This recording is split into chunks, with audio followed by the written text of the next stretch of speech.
Listo. Bueno, buenas noches a todos los que nos acompañan y bienvenidos a este espacio que abrimos hoy. Esto es una serie de conversaciones que hemos denominado Lectores y Lecturas y que hemos organizado en alianza con Fundalectura, desde el IDARTES también, y en donde estaremos desde hoy hasta el 14 de febrero con escritores, periodistas, editores invitados que nos van a hablar de, y van a conversar entre ellos también, de lecturas importantes en su vida. Hoy empezamos con dos invitados fantásticos que son Fernanda Trías y Juan Cárdenas, que nos van a hablar de una novela titulada El discurso vacío de Mario Lebrero. Voy a leerles un poquito sobre ellos. Fernanda es uruguaya, nació en Montevideo, es narradora, traductora, ha sido profesora de escrituras creativas en la Universidad Nacional de Colombia y en este momento es escritora residente de la Universidad de los Andes.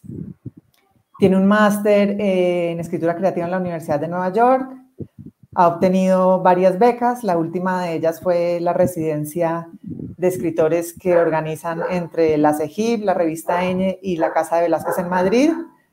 Ha vivido en varias ciudades del mundo y desde hace varios años vive en Bogotá. Ha publicado las novelas Cuaderno para un solo ojo, La azotea, con la que recibió el Premio Nacional de Narrativa en Uruguay, La ciudad invencible, y acaba de publicar un libro que se titula, una novela también que se titula Mugre Rosa, que entiendo está ya publicada en Uruguay y próximamente, muy próximamente, estará publicada en Colombia también.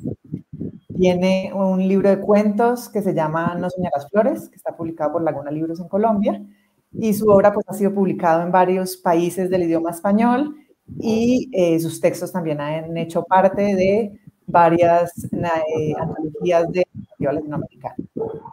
Juan Cárdenas es de Popayán, es escritor, docente e investigador de la Maestría de Escrituras Creativas del Instituto Caricuervo.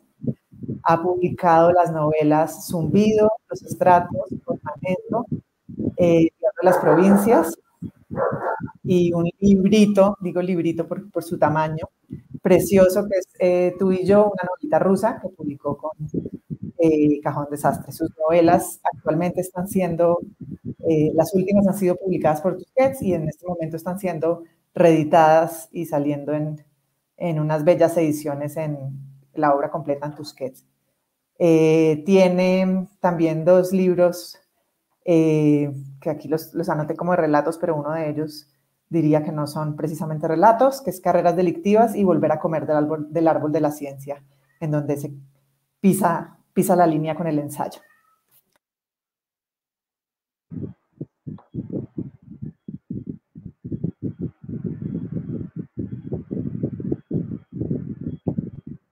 Creo que se nos fue Adri. Creo que tuvimos un problema técnico, pero bueno, entonces es el pie para que empecemos la charla, Juan. Quedó ahí a mitad, ya casi había terminado de contar todo tu trayectoria. Sí, igual, viste lo que faltaba, no importa. En Uruguay también pasaba que cuando se dañaba la televisión ponían abajo un letrerito que decía fallas de origen, cuando mandaban las... Aquí sí, aquí en Colombia cuando la señal de la tele llegaba mal en la televisión, la programadora ponía abajo un letrerito que decía fallas de origen. Podríamos poner ahora mismo en...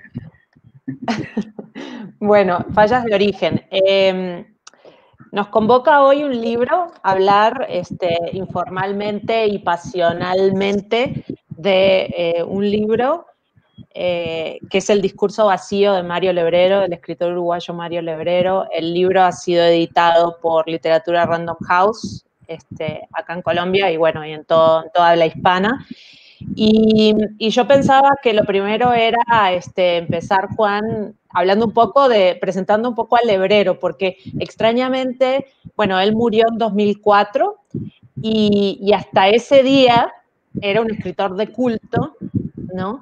Y luego sufrió una transformación que fue gradual, pero fue bastante rápida y que sí se puede hablar de que fue un fenómeno, ¿no? Lo que pasó como una especie de fenómeno entre literario y editorial. Y yo no sé cómo se vivió desde afuera, ¿no? Yo, pensándolo como uruguaya, un escritor que apenas, con suerte, se lo editaba en alguna independiente de Uruguay y jamás agotaba las tiradas de 500 ejemplares, que nunca se volvían a reimprimir los libros, y uno de ellos era El discurso vacío, que estaba 100% agotado y era imposible de conseguir en todo Uruguay. Bueno, de pronto verlo publicándose en otros países, ahora más recientemente en otros idiomas. Me gustaría hablar un poco primero del fenómeno del escritor, digamos, antes de entrar en el libro. Y quería saber cómo había sido tu primer encuentro con Lebrero y tu experiencia. Bueno, pero esto no se puede convertir en una entrevista así como de que vos me tiras preguntas, me bajas centros y yo cabeceo al Dale. pero mira, vos sabes, vos me conocés pues ya bastante bien y creo que sabes que casi nunca suelo contar anécdotas o cosas relacionadas con muy personales de los libros, ¿no? Creo que lo primero que se me viene a la cabeza cuando la gente empieza a decir, no, ¿cuál fue tu primera relación con ese libro o tal? Y alguien empieza a contar la historia, yo siempre digo, ¿a quién le importa, no? Pero con el caso de Lebrero tengo ganas de contar una cosa más autobiográfica, y es que yo conocí a Lebrero en una circunstancia un poco curiosa. Lebrero se había muerto hacía muy poco, hacía como menos de un año, y yo estaba en Madrid. Estaba en un momento como muy de transición, así, ruptura de parejas, no sé qué, bueno, toda una cosa, mudanzas. Entonces vivía en una casa, en un apartamento en el barrio de La Latina, y ese apartamento era un apartamento medio, o sea, el apartamento estaba bien, pero un apartamento en un edificio un poco tétrico. Por la noche sonaban las bajantes un montón, se oían unos ruidos horribles en el patio interior. Y estaba muy insomne yo, y muy preocupado y muy triste y muy mal en esa época. Y entonces, a través de Sergio Pitol, que era muy amigo mío en esa época, Sergio me dijo, oye, está yendo Mario Bellatín a Madrid. Entonces fui yo, me encontré con Mario, nos tomamos unas cervezas ahí en el barrio donde yo vivía. Y entonces recuerdo estar sentado en ese bar con Mario, y empezamos a hablar de cualquier pendejada, y me dijo Mario, porque bueno, y está, no sé, y empezó él a hablar de un libro, y me hablaba de este libro como con una admiración como que se le desorbitaban los ojos, y Mario es muy histriónico cuando habla de las cosas que le gustan y de las que no le gustan más. Entonces, y pues por supuesto meneaba su mano enfrente de mi cara una y otra vez, y me dice en un momento, no, porque se llama El discurso vacío, el libro. Y me dice, ¿no lo has leído? Y él todo este tiempo me hablaba vociferando, dando por sentado que yo lo había leído, y le digo, no, es que no tengo ni idea de qué me estás hablando. Le digo, no sé ni siquiera de quién me estás hablando. Y me dice, ¿cómo es posible que no conozcas a Mario Lebrero? Así habla Mario, ¿no? Entonces, ¿cómo es posible que no conozcas a Mario? Entonces, entonces dije, no, pues no lo conozco, no sé qué, muy mal, no sé qué, me regañó. Entonces rápidamente yo, los 2 días después, fui a la librería, y el primer libro que agarré fue El discurso vacío, por recomendación de Bellatín, y me lo llevé a mi casuncha esta, que es rarísima, de las bajantes y los ruidos raros, y empecé a leer ese libro. Y pues fue uno de esos momentos rarísimos donde la experiencia vital de uno y la experiencia de la lectura del libro empiezan como a hacer un remolino, ¿no? Entonces se me empezó a formar un remolino tremendo, vital, estético, una revolución, una cosa como revolucionaria, una cosa como que por dentro te mueve. Y entonces también era un momento de bastante atasco mío de escritura y de bastante incertidumbre. Yo no sabía muy bien para dónde llevar mi escritura. y ese libro fue un libro para mí que fue en gran medida un libro de autoayuda.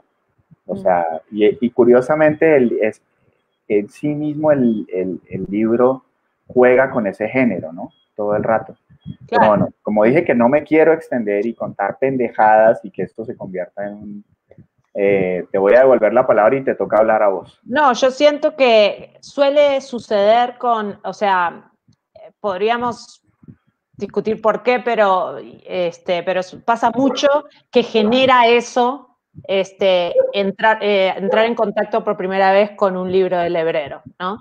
Donde se da esa magia en que la experiencia vital empieza a dialogar con el libro, ¿no? Y bueno, o sea, él tenía un vínculo muy mágico con la existencia, de eso también trata el libro, y entonces a mí como que no me parece casualidad, y por favor nunca podías decirle al hebrero la palabra casualidad, porque no creía que existiera la casualidad, ¿no?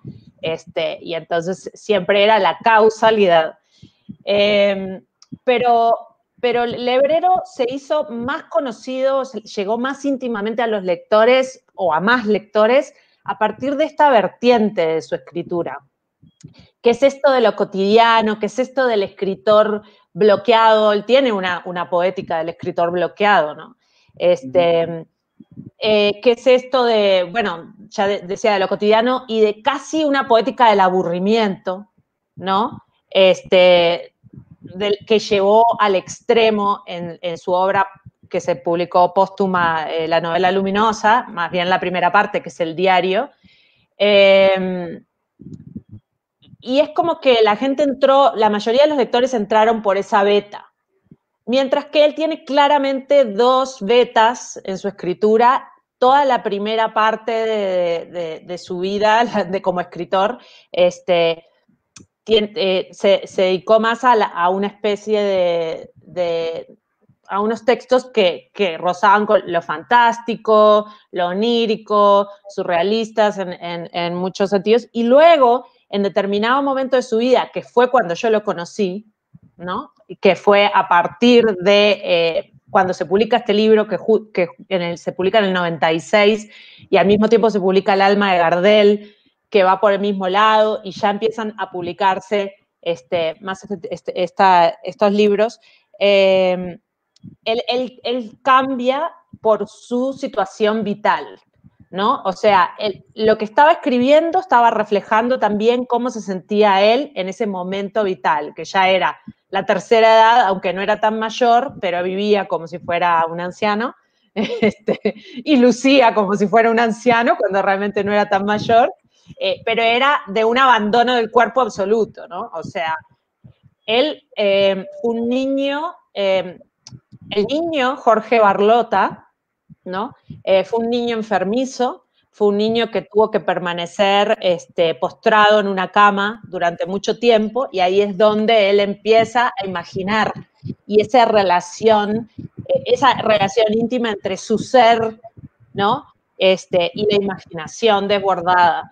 Y de alguna manera ahí quedó plantada la semillita del que iba a devenir escritor, que iba a ser Mario Lebrero, ¿no? Porque él divide esas dos personalidades, y una cosa que siempre decía es, Mario Lebrero le fue comiendo el lugar a Jorge Barlota, hasta que Jorge Barlota de alguna manera casi que desapareció y quedó Mario Lebrero, ¿no? Pero estaban los más íntimos, los amigos de toda la vida o la familia, que lo llamaban Jorge, y cada vez eran menos los que lo llamaban Jorge, ¿no? Porque Mario era su segundo nombre, ¿no? Era Jorge Mario Barlota, ¿no? Mario Barlota Lebrero. Lebrero. Y él empezó publicando con ese segundo nombre. Entonces, claro, él en un momento dice, yo lo anoté por acá para compartirlo, dice, el escritor es un ser misterioso que vive en mí y que no se superpone con mi yo, pero que tampoco le es completamente ajeno, ¿no? Entonces siempre estaba teniendo como esas dos personas, ¿no? Que ya al final no se sabía cuál era la más íntima, si Mario Lebrero, el que escribía, o Jorge Barlota, que cada vez iba quedando más atrás. Y yo pienso que el discurso vacío tiene mucho que ver con esto, ¿no? Porque es un escritor, un hombre que siente que se está perdiendo a sí mismo, que se está fragmentando psíquicamente, que ha perdido el contacto con lo que él llama su ser íntimo, que también Lebrero siempre habló del alma, con mucha facilidad, ¿no? Del alma, de todas estas cosas que algunos pensaban que no existe, pero en ese intento por recuperar a Mario Lebrero, me da la impresión, ¿no? Completamente tomado por la vida familiar y la vida cotidiana, y ahí una especie de enfrentamiento o de lucha de Mario Lebrero quiere sobrevivir, ¿no? Quiere volver, ¿no? Sí. Fíjate que mientras hablabas estaba pensando en varias cosas, pero una de ellas era en el tema de la recepción, ¿no? Porque fue como, también para mí fue muy sorprendente también porque en menos de, a ver, la anécdota que te conté fue 2005, una cosa así. El discurso vacío, que es el primer libro que se publica de Lebrero en España, y creo yo que fuera de Uruguay, si no estoy mal. O sea, si quitas, me refiero a que el primer hit de Lebrero fue el discurso vacío, fue este libro. Y ese libro lo publicó Constantino Bértolo en la editorial Caballo de Troya, que era este pequeño proyecto que él fundó dentro de Random House. Sí.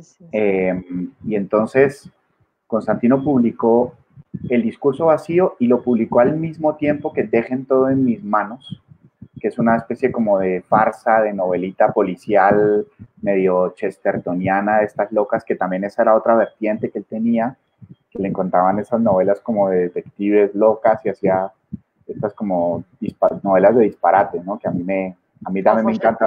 Sí, entre lo detectivesco y folletinesco, sí. Uh-huh. Yo, para cuando se publicaron estos dos libros en España, yo trabajaba en una librería y yo fui, pues no solo testigo, sino también, pues yo creo que bastante cómplice y partícipe del éxito del Lebrero, porque se lo recomendábamos a todo el mundo. Es decir, en las Navidades de 2007 debió ser uno de los libros más regalados porque nosotros se lo enchufábamos a todo el mundo. El libro fue tan hit que Constantino se reía porque Constantino en esos libros siempre iban a pérdida. En los libros de Caballo de Troya nunca vendían, y dio un pelotazo con este libro, y entonces primero de bolsillo se animó y empezó a comprar todas las otras obras. Compraron La Ciudad, compraron todas estas novelas medio kafkianas de Lebrero, y por supuesto sacaron El Discurso Vacío. Pero El Discurso Vacío es un libro que es muy, muy singular porque es un libro de extrema vanguardia, es un libro sumamente brillante, sofisticado en la manera en la que está planteado, ¿no? O sea, formalmente el libro es muy sofisticado, o sea, el presupuesto sobre el que se basa todo el proyecto de escritura es una genialidad, ¿no? Esta cosa como es un tipo que para hacer terapia de conductista empieza a hacer ejercicios de caligrafía, ¿no? Pero no quiere repetir las frases, sino que va haciendo como esta especie de llenando páginas. Entonces, y es lo que vos decís, la gente, por alguna extraña razón, engancha con este tipo de experiencia un poco anodina, cotidiana, vacía justamente, esa experiencia sin experiencia, que creo que es justamente como una de las marcas de lo que nos pasa en el mundo que nos tocó vivir. Es decir, todos vamos a la nevera como 4 veces y la abrimos y la volvemos a cerrar, y no sé, hoy me daba risa mientras preparaba las notas porque me sentía como Lebrero, sentía que estaba como en falta, como que no había hecho la tarea. Y de repente dije, estoy en falta, y rellené como 5 hojas de notas y sigo estando con la idea de que estoy en falta. Entonces me daba risa porque era la experiencia más lebreriana posible, ¿no? Como siempre estás debiéndole algo a la página es voraz, esa página en blanco es voraz, pero es que no se queda en blanco, se va llenando, ¿no? ¿Y de qué se llena? Se llena de nada, se llena de vacío. Y eso entonces, por eso, como te digo, me parece como una cosa extraordinaria de ese libro, ¿no? Es como un libro de vanguardia, ultra sofisticado, que al mismo tiempo es un extraño libro como de autoayuda, como de contando la experiencia vacía de todo el mundo, ¿no? Claro. Y pues fue un hit, Sí, yo, o sea, para mí, eso es de lo que, en parte, ya que le introdujiste el tema, hablemos de la parte formal. Para que los que no lo leyeron, bueno, Lebrera dijo de este libro que es un libro que se escribió solo. ¿No? Porque, ¿qué quiso decir con esto? El libro, durante un periodo de su vida, él quiso hacer como una cosa media gurdjieffiana de modificar su personalidad a través de modificar la letra, la caligrafía, ¿no? Del mismo modo como se supone que la caligrafía te dice cosas sobre tu personalidad, partiendo de esa premisa, si vos cambiás tu caligrafía, tendrías que poder cambiar cosas de tu personalidad. Entonces, como una terapia en ese sentido, y empiezas a llenar una plana por día, y luego le dejaba el resultado de este ejercicio sobre una mesita a su esposa, que cuando llegaba de trabajar al final de la jornada leía la página de ejercicios. Entonces él escribía cualquier cosa, lo importante era la letra, concentrarse en la letra y no dejar que el contenido lo distrajera. Pero lentamente empieza, obvio, inevitablemente, empieza a desconcentrarse de la letra y concentrarse en el contenido, y le empieza a dejar mensajes velados a la esposa donde se queja sobre determinadas cosas de la dinámica familiar y sobre su propia desconexión espiritual, ¿no? Entonces, esos son los ejercicios. Pero al mismo tiempo está la otra parte, y están barajados estos capítulos, que son los capítulos que ya él escribió con otra conciencia, y él mismo dice que fueron escritos con una intención más literaria, que son las partes que se llama el discurso vacío, ¿no? Donde él intenta encontrar algo en el discurso, y bueno, y van apareciendo ciertas cosas. Entonces, ¿qué pasa? Para mí, una de las cosas más interesantes es que la búsqueda digamos, del narrador, ¿ok? Para separar autor de narrador, la búsqueda del narrador, es decir, quiero volver a reconectarme conmigo mismo, volver a reconectar, de alguna manera estoy muerto a partir de unas determinadas cosas que me pasaron, que me alienaron por completo de mí, y quiero hacer ese intento, ¿no?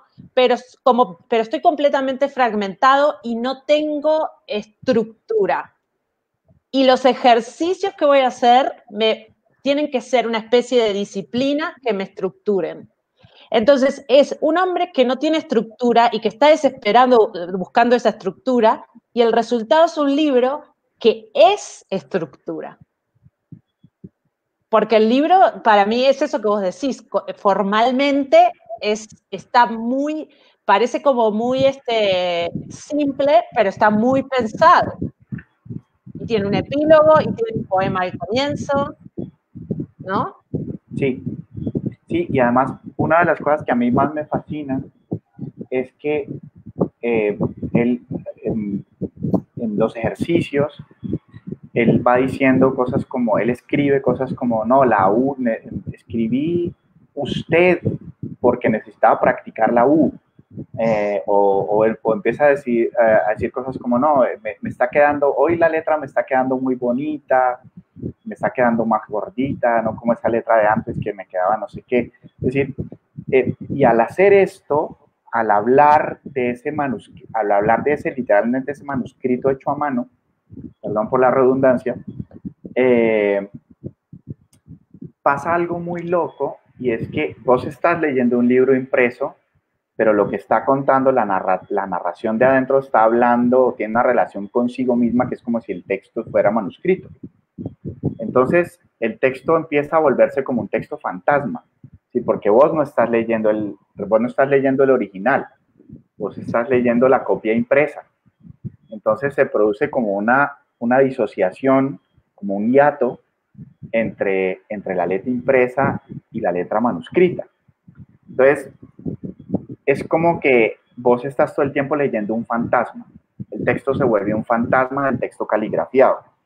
Entonces, eso o sea, esa cosa tan sofisticada que estoy describiendo, la hace simplísimo, la hace de una manera como, digo, y un lector que me pasaba mucho en la librería, es decir, muchos de los lectores a los que les recomendé este libro no eran lectores que, es decir, no, este libro no se lo di a la gente que estaba leyendo a Roland Barthes o a Deleuze o a Derrida, ¿no? Es como, no, se lo vendía a una gente que de repente era lectores de, no sé, de literatura mucho más fácil de digerir.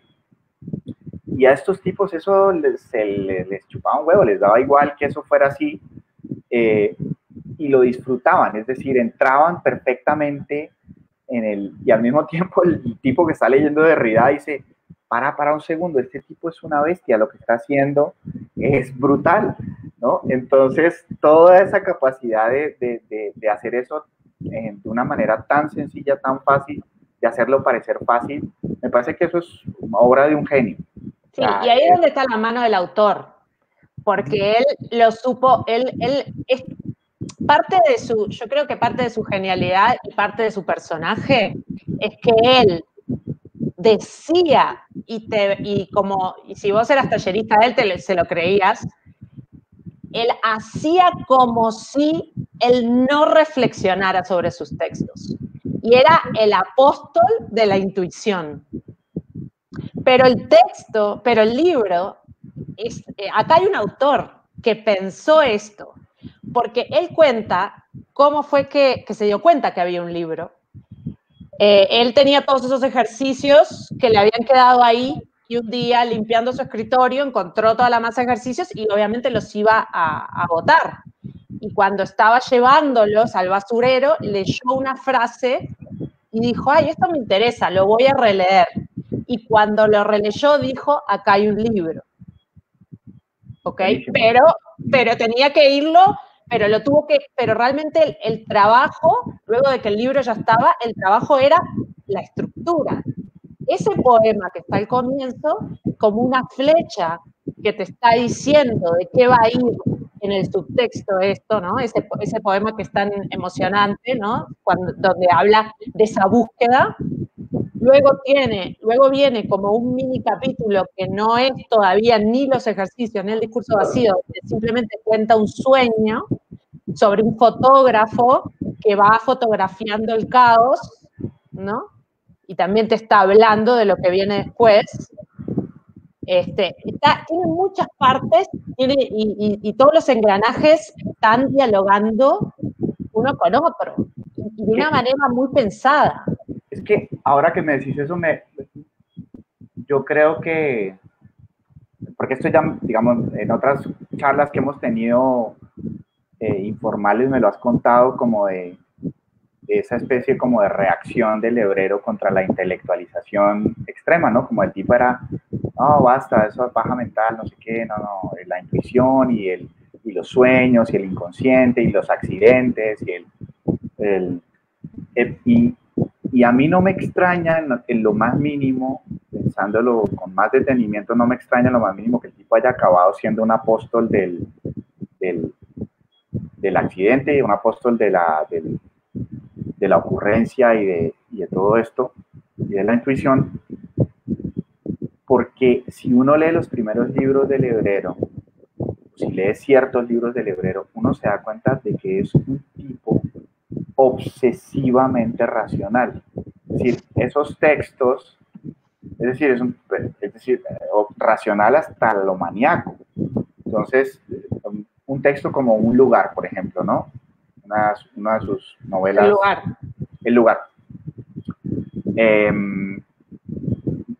decir, esta persona que se despierta en una pieza, ¿no? Y está encerrado en una pieza, el tipo, entonces no te cuenta ni siquiera quién es ese tipo, nada. Entonces el tipo empieza como a moverse por este espacio completamente abstracto, ultra mental, pero luego las posibilidades de él de moverse dentro de ese espacio están determinadas por una lógica férrea, ¿no? Es decir, no es la ocurrencia, no hay una lógica, pero diabólica, operando allí, y diabólica de lo perfecta.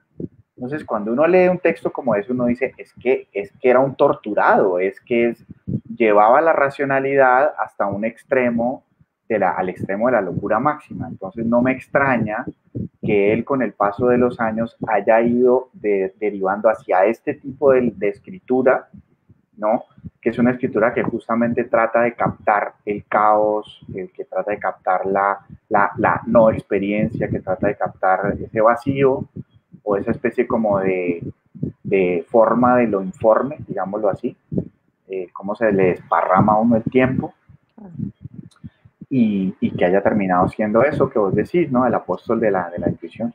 Pero digo, porque en el discurso vacío, o sea, la premisa de la parte que sería el discurso vacío, es él escribiendo sin pensar en cómo va a llenar el vacío de ese discurso para que los materiales inconscientes se vuelquen en ese vacío y afloren solos, y él pueda mirar como quien mira, uy, ¿esto cómo pasó?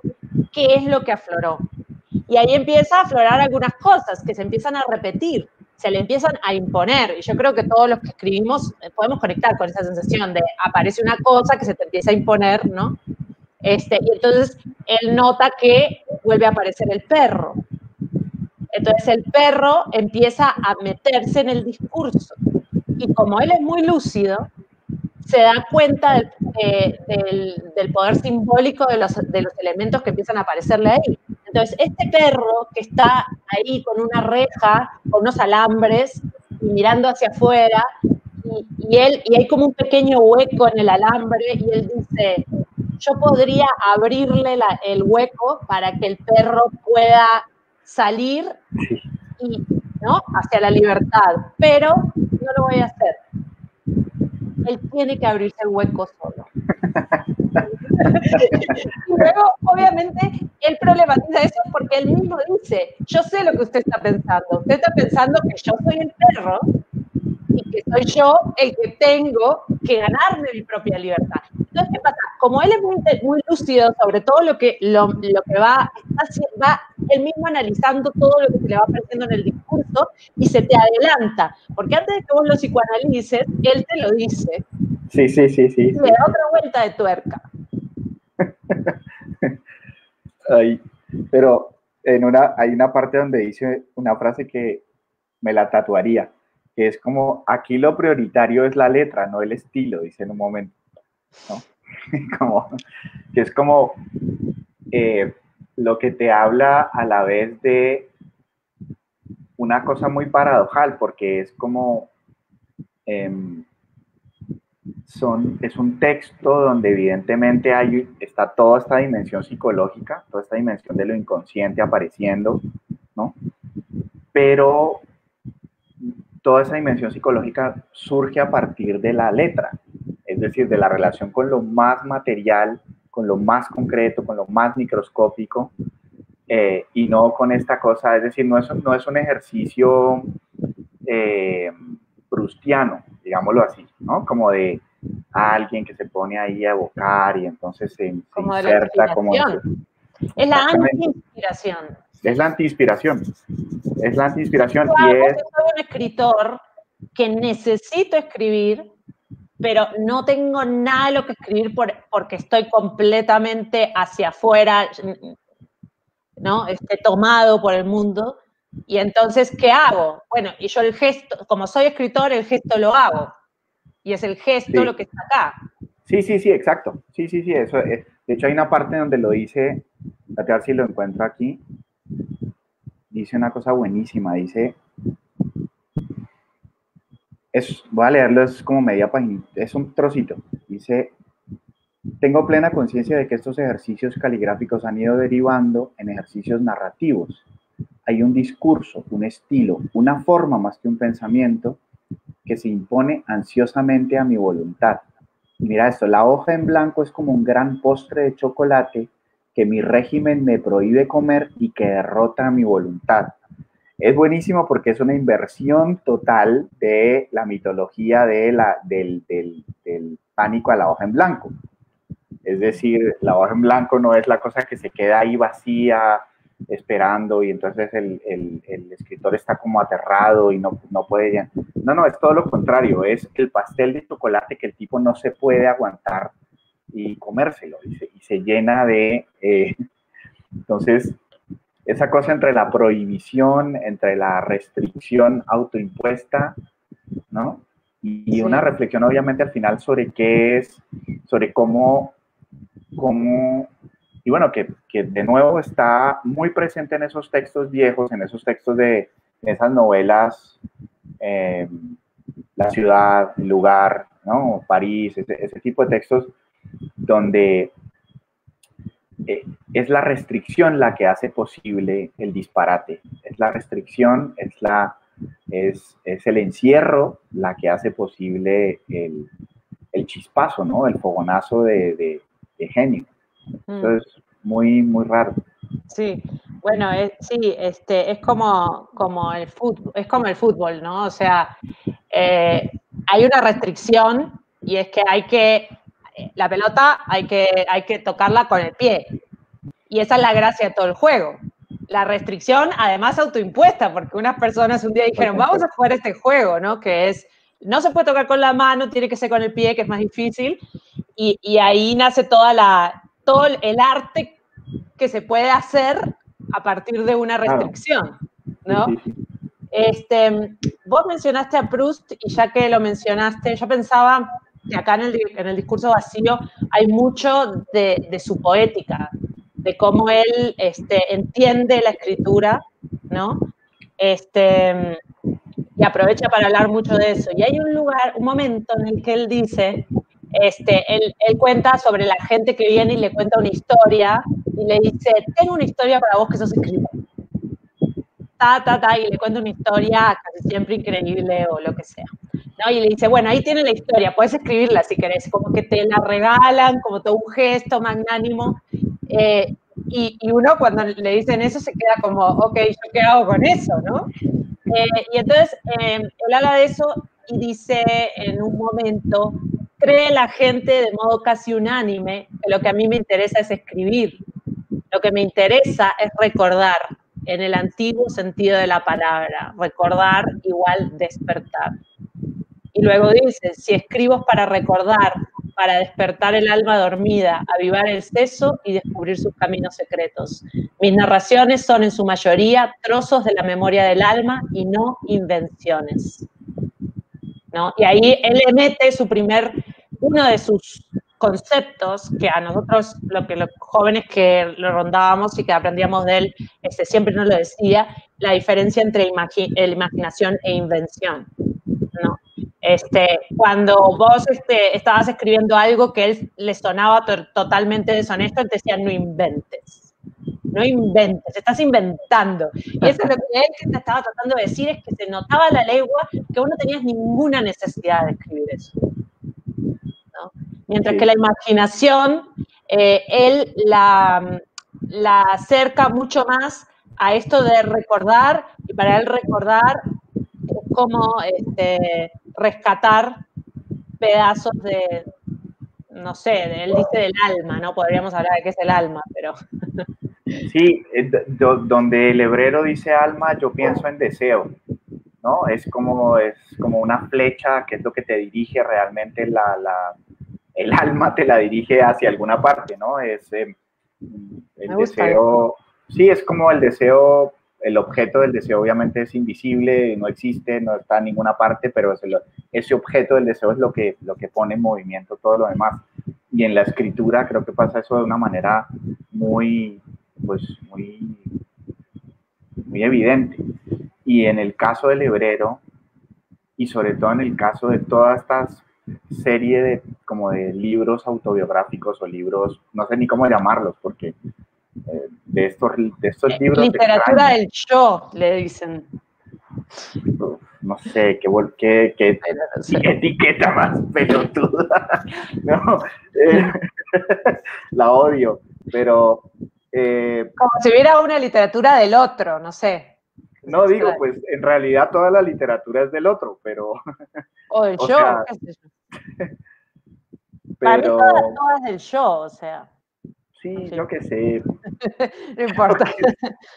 Yo no creo en la propiedad privada porque yo soy comunista, entonces Claro, yo creo que no es de nadie, entonces no es ni de yo, ni del otro, ni de nadie, es de todos. Pero estaba pensando en una cosa, antes de hacerte una pregunta que quiero, porque ya te la he hecho yo, pero que estaría chévere que la hablaras para la gente. Quería hablar de una cosa y es que volví a leer el libro para esta charla y últimamente pues hay como una creciente preocupación entre la comunidad intelectual, filósofos, etcétera, sobre las patologías a las que el capitalismo nos ha llevado. Es decir, hay toda una serie de reflexiones, teorías, etcétera, y entonces se habla mucho de la idea de la depresión como especie de gran pandemia, digamos, mundial por cuenta pues, de los males del capitalismo, por la manera en la que vivimos, por cómo... Y justamente es bien interesante cómo muchas de estas reflexiones justamente apuntan a una especie de cortocircuito del deseo, y es como que no sabemos bien cómo desear ya, ¿no? Ya no siquiera es que no sabemos qué deseamos porque uno nunca sabe qué desea, sino que es que uno se ha olvidado de cómo desear.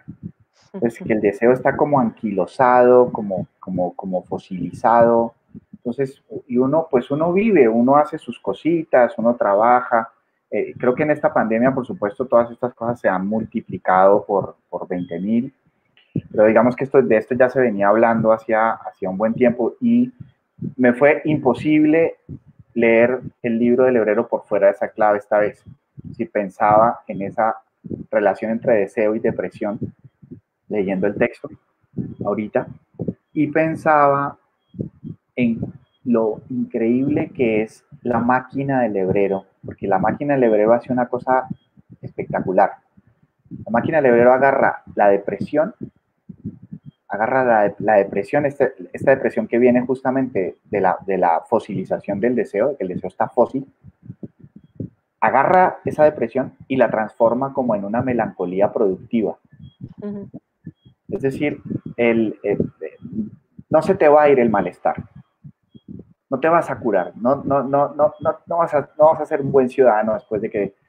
No, pero ¿sabes qué? Vas a seguir triste, vas a seguir con el malestar, pero una vez que comences a transformar esa depresión en melancolía productiva, empiezan a pasar cosas. Entonces, empiezan a pasar cosas raras, cotidianas, lo microscópico se transforma por un acto casi como mágico, de la vida cotidiana. De repente empezás a hacer música en tu computadora con programas de Basic, como hace el hebrero aquí y me parecía como interesante dejar eso mencionado porque me encanta. Me encanta porque además acuérdate que él hablaba de la angustia difusa. Él decía que, o sea, yo me identifico mucho con eso porque ese es mi estado, ¿no? Era como, y yo siempre iba como a hablar con él y decirle, me siento mal, pero nunca sabía por qué me sentía mal. Y él hablaba de esa angustia difusa como una angustia que era el motor de la escritura también, ¿no? Como escribiendo y eso de la angustia difusa, que suena tan extraño, podría ser como un sinónimo de la melancolía productiva. Sí, totalmente. Me encanta. Totalmente. Sí, y pensaba que la melancolía productiva era como un antídoto para eso que Mark Fisher, el filósofo inglés que se suicidó justamente y que hablaba mucho de estas cosas, llamaba el hedonismo depresivo, ¿no? Mark Fisher decía que vivíamos en una época donde, por ejemplo, en los vídeos de rap, y de hip hop, los cantantes de hip hop dicen, mírame mis cadenas, mírame mi carro, lo tengo todo, tengo absolutamente todo, soy el puto amo de mi cuadra, tengo armas, cocaína, mujeres, ¿verdad? Sé que, pero sabes que estoy hecho mierda. Entonces, y estoy hecho mierda, y no sé ni por qué, pero estoy hecho mierda. Entonces él decía que el signo de nuestros tiempos era ese hedonismo depresivo, ¿no? O sea, como que estamos disfrutando de todo lo que el capitalismo se supone que nos da, pero estamos hechos mierda, ¿no? Entonces pensaba en eso, como el mejor antídoto contra el hedonismo depresivo es la melancolía productiva del hebrero, ¿no? Como... Aunque el hebrero sí estaba por fuera de ese sistema, ¿no? Porque el hebrero, justamente el hebrero, lo que te decía, y en ese sentido, si sos uruguayo es cierto. No sé cómo es en otros lados, pero si sos uruguayo es cierto. Él te decía, si querés ser escritor o escritora, me decía a mí, tenés que aceptar que vas a ser pobre, ¿no? Y él vivía con lo básico, o sea, siempre con el mismo pantalón y las mismas chanclas, las uñas así amarillas, ¿entendés? Lo básico de lo básico, y en un mundo, bueno, él, en esa última parte de su vida se salió completamente del sistema, en el sentido que ya ni casi salía a la calle, y obviamente se mantenía con 2 talleres que era lo que daba, ¿no? O sea, tal vez esta nostalgia que genera la figura del hebrero, por lo menos en Uruguay, hay como una cosa de ya no hay como él. Es que eso es que se asocia, o creo que ahora desde la nostalgia asociamos que es el último escritor en cuanto a su figura, ¿no? En cuanto a no doy entrevistas, jamás en mi vida pisé una mesa, ni un festival, ni una feria del libro. Me importa, no sé si no le importaba que los libros no circularan, le importaba, pero igual él no se sentía capacitado para hacer nada al respecto. Y fuimos algunos de sus amigos jóvenes los que fuimos a tratar de que el discurso vacío se reeditara. Nos dijeron que no en la cara, en una editorial independiente en la que había salido, y llevamos el socotroco de la novela luminosa de 600 páginas a cada una de las editoriales que existían en Uruguay, y en cada una nos dijeron que no. Increíble. Pero él, por ejemplo, no hizo nada al respecto, es decir, él no dijo, bueno, voy a cortar la novela y la voy a publicar en tomos, o sea, era como, bueno, ¿y qué hacemos? Sí. Y yo que justamente quería preguntarte por eso, porque vos corregiste esas pruebas. Vos corregiste las pruebas de la novela luminosa, y quería preguntarte, o quería que les contaras pues, a los que nos están viendo, ¿cómo fue esa vaina? ¿Cómo fue ese proceso? ¿Qué pasó ahí? Él tenía algunos pocos lectores cercanos. Él le llamaba lectores cobayo. Y él decía, mis lectores cobayo. Y en particular, yo tenía, él confiaba en mi ojo para la corrección. De hecho, él me entrenó para dar talleres de corrección, que no eran los mismos que él daba, que eran los que él llamaba de motivación, ¿no? Pero realmente el diario estaba súper limpio. Cuando él te llegaba el texto, vos te podías leerlo, realmente estaba muy, muy limpio, prácticamente igual a como está publicado. Y a veces yo le ponía, a él le gustaba que yo le pusiera como gestos, ¿no? Entonces, si algo me daba risa, yo le ponía jaja. A ella le encantaba ver dónde yo me había reído, por ejemplo, ¿no? Entonces, era eso. Y a veces, algunas partes que me parecían tan aburridas, yo le ponía el símbolo de la tijerita, para que ver si podía recortar un poco. Nunca me hizo caso. Porque él me dijo, ay, sí, había una parte que era como, por lo menos eran como 2 páginas que le puse un gran corchete y una tijerita. y me dijo, y obviamente está ahí, está en el diario, me dijo, es súper aburrida esta parte, es horrible, pero la voy a dejar. o sea, hacía ese tipo de cosas, ¿viste? Y corregía algún detallito. Entonces, digamos, a él lo que más le gustaba era que vos le fueras marcando tu experiencia de lectura, y después él veía qué hacía con eso. Nos están preguntando que una pregunta para que digamos rutas de lectura para acercarse al Lebrero. ¿Rutas de lectura? Sí. No, rutas de lectura que empiecen a leer el discurso vacío. Yo no tengo la menor duda que ese es el camino. Y si hay un lector que está o una lectora interesada en un tipo de texto más fantástico, pues no sé, quizá La ciudad, ¿no? Yo empecé, el primer libro que yo leí en Lebrero, porque lo encontré en la biblioteca de mi padre, fue El lugar. Y a mí me voló la cabeza. Sí, El lugar, a Mario no le gustaba ese libro de él. Era uno que él lo encontraba fallido. Pero el discurso vacío, casi siempre yo recomiendo empezar por el discurso vacío, porque yo creo que ahí están todas sus obsesiones, todas sus locuritas, hay un humor, obviamente muy distinto a su lado fantástico de la peripecia.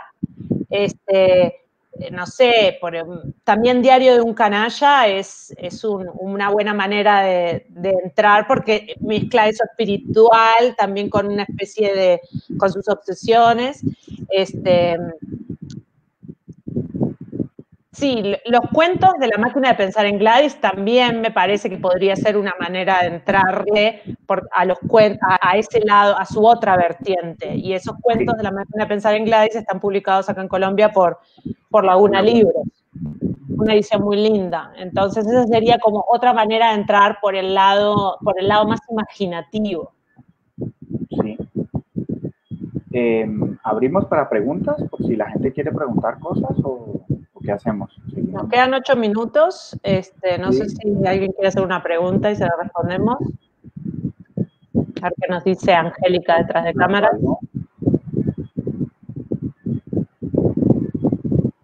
Angélica no nos habla. Ah, sí, mira. Juan Felipe dice, un saludo Fernanda, mencionaste que Lebrero creía en el alma. ¿Era creyente en cierto sentido? Era creyente en muchos sentidos. En todos los sentidos. A ver, él escribió el manual de parapsicología, ¿no? Y era común que hablábamos de los vivos y de los muertos como si fuera lo mismo. Pero digo, si lees el poema del comienzo del discurso vacío, que habla de la experiencia, o sea, la novela luminosa fue un intento de él, frustrado, de tratar de transmitir mediante la escritura unas experiencias espirituales, unas experiencias de contacto con Dios, con la divinidad, lograr ponerlo en palabras y transmitirlo. El hecho de como no lo lograba, terminó escribiendo el diario de la beca, que es la procrastinación, ¿no? Y luego aparece, entonces, digamos, ese interés estaba ahí, pero acá en el poema del comienzo, él habla de la experiencia religiosa. Lo que pasa es que no dentro de la religión estructurada, como podría ser el catolicismo, ¿no? Entonces él dice, he visto a Dios, y te enumera en todos lados que él ha visto a Dios, y dice, al final, he visto a Dios incluso en una iglesia. ¿No? Pero, pues es que Lebrero es, creo yo, que la encarnación del escritor que hace su proyecto como paralelo a una especie de búsqueda de la santidad, ¿no? O sea, hay como un viaje a la santidad, ¿no? y en una tradición obviamente muy heterodoxa de cómo se buscaba la santidad, ¿no? A mí Lebrero me hace pensar justamente como en esas doctrinas herejes que había gente que decía que a la santidad se accedía por el pecado, o pecando mucho era que se accedía a la santidad, probablemente. Él era un hereje y era un santo, ¿no? Tenía como Sí. esas dos vertientes allí. Sí. Pues sí. ¿No? No hay más preguntas.